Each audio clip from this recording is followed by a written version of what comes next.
How the 2006 Miami Heat dominated the NBA. The story of the Miami Heat in 2006 is the story of declining stars and a rising star winning the Miami Heat's first ever championship in franchise history. This team was just a great mix of vets surrounded by young superstar Dwayne Wade. While the 2005 offseason for the Miami Heat was promising, none of their fans and even other NBA teams could have predicted that they were going to be as dominant as they turned out to be. In today's video, we will be talking about the journey of the 15-man roster of the Miami Heat, dubbed the 15 Strong, and how they dominated the 2005-2006 NBA season. We will also look at how the 2006 Miami team became the third team after the 1969 Celtics, the 1977 Trailblazers, to win a championship after trailing 2-0 in the series.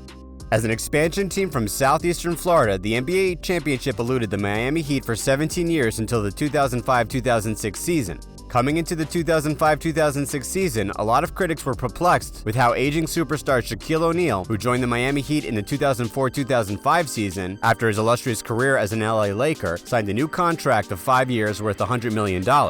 More so, he wasn't the only aging star signed. Gary Payton, who was 37 years old at the time, also joined as a free agent. Nevertheless, their ambition knew no end as they were involved in one of the largest trades in NBA history. A 5-team trade with the New Orleans Hornets, the Memphis Grizzlies, the Boston Celtics, and the Utah Jazz. The trade saw Antoine Walker, Andre Emmett, James Posey, Jason Williams, and Roberto Dueñas join the Miami Heat, but Eric Emmett was later waived and Roberto Dueñas didn't sign for the team. Following their impressive run a year before, where they lost to the Detroit Pistons at the Eastern Conference Finals, the Miami Heat had high hopes for the new season with their head coach Stan Van Gundy. However, the season started on a bad note. They also lost star center Shaquille O'Neal in the second game of the season and were left with Dwayne Wade, who was in his third year in the NBA, to lead the team. Taking a look at this team, one can't help but notice that they initially lacked chemistry and was plagued with injuries. Shaq suffered an ankle injury and was limited to just 59 matches out of a possible 82 matches in the regular season. The injury made him miss the next 18 games, and the Miami Heat felt his absence, going 15-12 earlier in the season.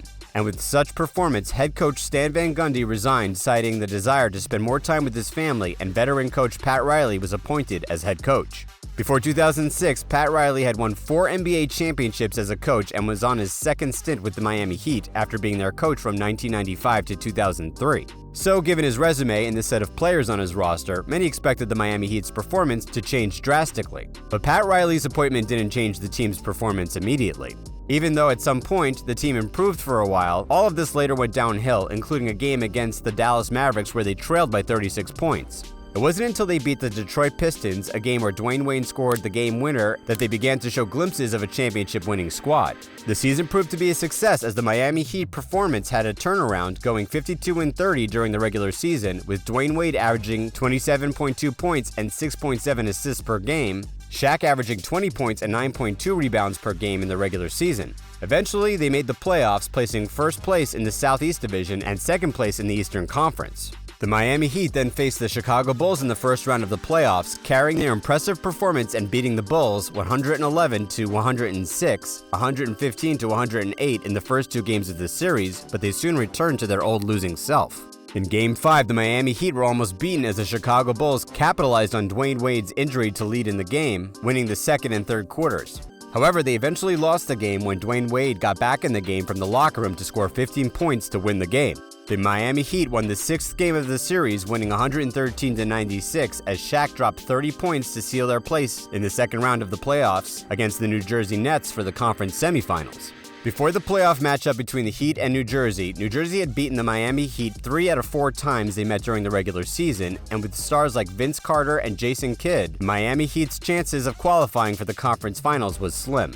The fears of most Heat fans came to pass when they lost the first game of the series, 100-88, despite Dwayne Wade dropping 25 points.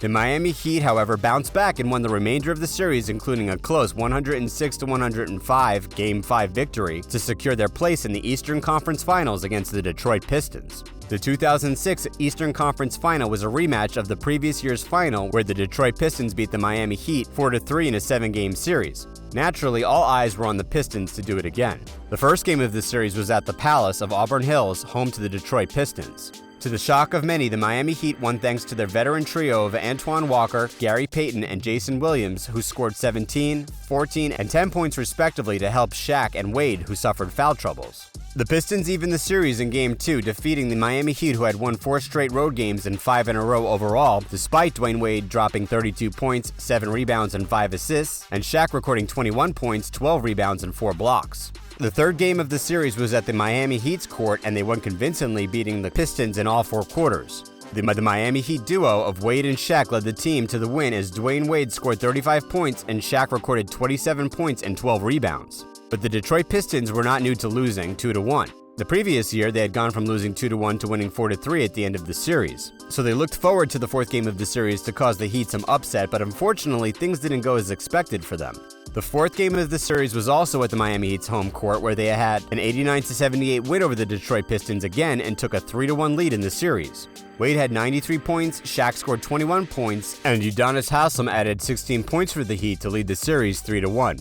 The Detroit Pistons returned to their home court for the fifth game of the series and beat the Miami Heat, winning all quarters except the second one. The Miami Heat therefore fell short despite Wade scoring a series-low 23 points and Shaq adding 19 points in a 78-91 loss. With the Miami Heat leading 3-2, they hope to get their revenge on the Detroit Pistons and end the series at Game 6. The Miami Heat later won the next matchup to end the Detroit Pistons' 2-year reign as the Eastern Conference champion. Shaq led the team with 28 points and 16 rebounds. Wade dropped 14 points and Jason Williams, a new addition earlier in the season, scored 21 points. The Miami Heat were finally making their way to the NBA Finals for the first time in their history against the Dallas Mavericks. Despite the Miami Heat making it to the finals against all odds with a set of old veterans and a rising star in Dwayne Wade, the odds were still in favor of the Dallas Mavericks. And they proved to be a better match when they defeated the Miami Heat in the first game of the series with 10 points. The first game of the series was a terrible performance from Shaq, who missed his first 8 free throws. In the second game of the series, the Dallas Mavericks once again outplayed the Miami Heat, restricting Wade to just 23 points and in turn took a 2-0 lead in the series. The third game of the series was expected to seal the coffin for the Miami Heat, as it looked like the Dallas Mavericks were going in for the sweep, but Dallas lost the game despite taking an 87-71 lead in the fourth quarter. In this game, Dwayne Wade's 42-point performance got the Miami Heat a win in the NBA Finals series. The fourth game of the series saw the Miami Heat even the series with a 98-74 victory over the Dallas Mavericks. The Miami Heat's dominance in the fourth quarter made the difference. Despite playing on a strained knee, Dwayne Wade finished the game with 36 points, while Shaq scored 17 points. New additions earlier in the season, Posey and Walker, scored 15 points and 14 points respectively. The Miami Heat's comeback opened the series wide and proved their doubters wrong. They went ahead to win the fifth game of the series with just 1 point after it went to overtime. The Dallas Mavericks were leading 100-99 until Wade got fouled by Dirk Nowitzki and got 2 free throws, which he scored. The game was pushed to a decisive Game 6 in the series, and the Miami Heat didn't disappoint. After losing the first quarter, they won the next 2 quarters to win the game 95-92, with Dwayne Wade scoring 36 points, thereby winning the Miami Heat's franchise first championship.